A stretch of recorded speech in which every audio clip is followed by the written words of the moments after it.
tennis pros rally for better pay and less punishing schedules, amid wider power struggles in world sport. Last week, the Novak Djokovic-led Professional Tennis Players Association, PTPA, announced it was suing the sport's governing bodies, the men's, ATP, and women's, WTA, tours, the International Tennis Federation, ITF, and the International Tennis Integrity Agency, ITIA. The union, co-founded by Djokovic 5 years ago, also alleges anti-competitive practices and a blatant disregard for player welfare.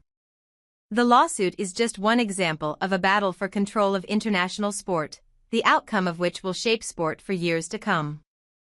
The power of sport governing bodies. Sports' international governing bodies, such the International Olympic Committee, soccer's governing body the Fédération Internationale de Football Association, FIFA, and, in the case of tennis, the ATP, WTA and ITF, are masters of their domains. These bodies exercise great power and autonomy over the competitions they administer. They determine who competes in their competitions, when and where, as well as rules and policies. These rules cover tournament schedules, player eligibility, and anti-doping policies. Players, teams and even countries that breach these rules are subject to penalties, including expulsion from competitions. Governments have largely been willing partners in this. They have respected the autonomy of these governing bodies and assisted them where necessary by, for example, hosting their mega events such as the Olympics, World Cups and Grand Slam tournaments. However, this is changing. A changing landscape.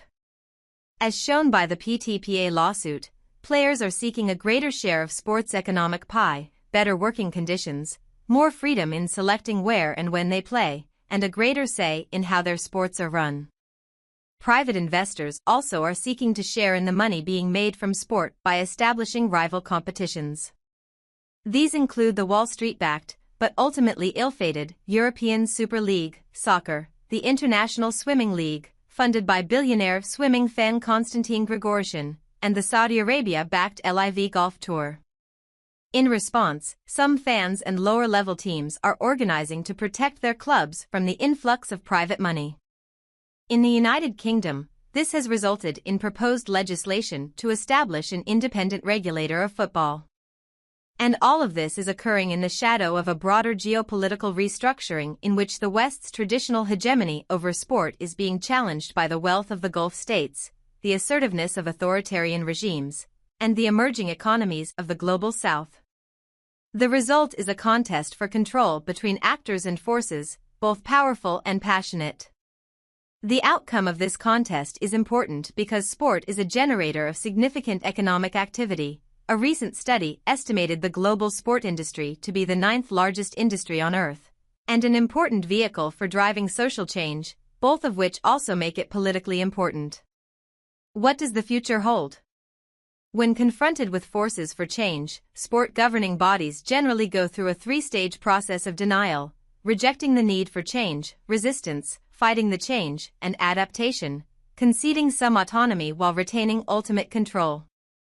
The tennis dispute is traveling this well-worn path.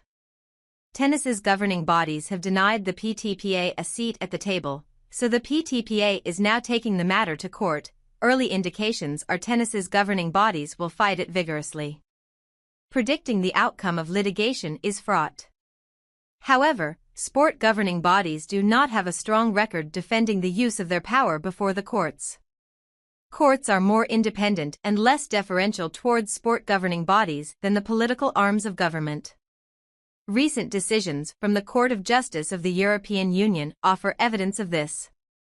It applied EU competition law to constrain the power of sport governing bodies too.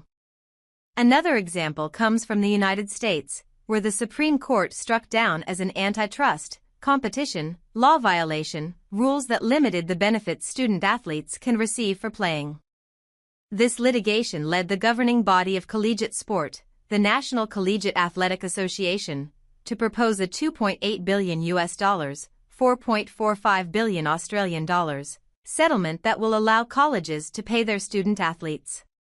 As for tennis, settlement of the PTPA litigation is possible, notwithstanding the current rhetoric. Indeed, some form of adaptation of sports governing bodies to accommodate the various forces and interests at play is the most likely outcome.